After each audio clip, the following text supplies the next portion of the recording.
All right, joining me now once again here on the Matthew Filipowicz Show is David Waldman. David is, of course, a contributing editor at the website Daily Kos, which you can find at dailykos.com. He also has one of the funniest Twitter feeds out there under CagroX. David, thanks for being on the show again, my friend. Thanks very much, man. Thanks for having me. So David, in addition to being a managing editor at Daily Kos, you're also the editor at Congress Matters.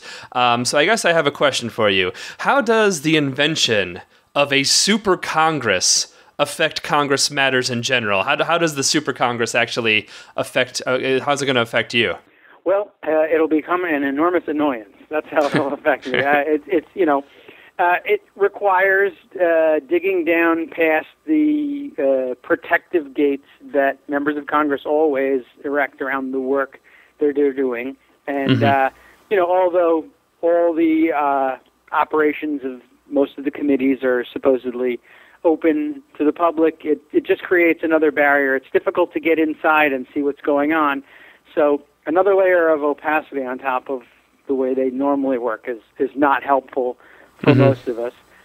So it's going to create some confusion in the beginning, just trying to find contacts who are willing to tell us what's going on inside, and, of course, learning curve that's involved with figuring out what are the procedural rules surrounding a brand new committee. They'll be starting from scratch, so that makes our job more difficult.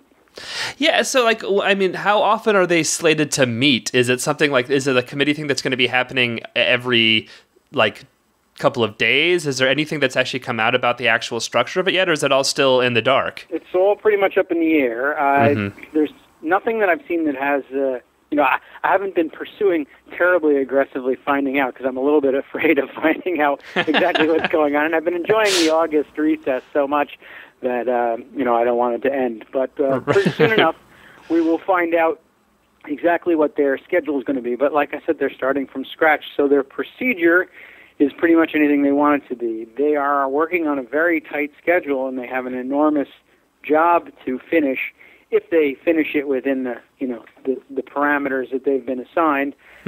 By Thanksgiving, they've got to have billions of dollars worth of cuts spread out over a 10-year window that affect almost everything across the board pretty much, because that's what they'll be threatened with if they don't get their job done. So they'll be looking everywhere.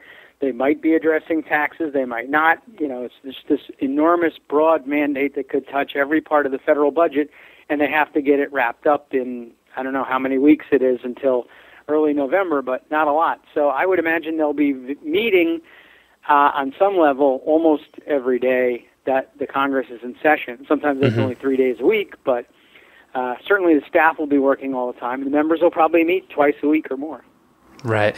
So, what is your general take? I remember you had a post a little while back, kind of predicting that this is going to end up being kind of like Simpson Bowls, where they probably may not come to any type of conclusion, but the fact that it exists is a conclusion by itself. So talk a little about kind of just the overall philosophy, your overall philosophy on the Super Congress. Yeah, I think that, of course, first issue is that this thing has been built evenly split between Republicans and Democrats, and in a time when we're as polarized as we've ever been between the two parties, the fact that we have a committee that's evenly split, probably, most people predicting it are going to say, well, the likelihood is that they're going to come out split evenly on every vote that they take. And it will take a clear majority. There has to be at least one crossover vote in order for them to accomplish anything, not just passing some final bill, reporting some final bill out of the committee and sending it to the floors of the House and Senate, but doing all the things that they do along the way, agreeing on what various facets of the bill should be, what should be in it, what should be out, refining things, amending things, even just making decisions about what day should we get together to make this decision are going to require a majority. So it's going to be difficult for them once they really start getting down to brass tacks to work if there's not some general agreement. And I think that, the Simpson Bowles problem was somewhat similar. They needed a supermajority in order to at least get a final product done, and they were never able to do that. But just the bringing together of a committee like this is just so, for some reason, so appealing to, what we call the village, the sort of mainstream traditional media and centrist pundits and people who just love centrism because it sounds so great. Right. Bringing together a committee like this is, like a dream come true for them. So whatever happens, and it's a particular kind of dream that comes true for them in the middle of the night. a drippy dream, really. Yeah, so they love this stuff, and it excites them that there are, bipartisan commissions happening.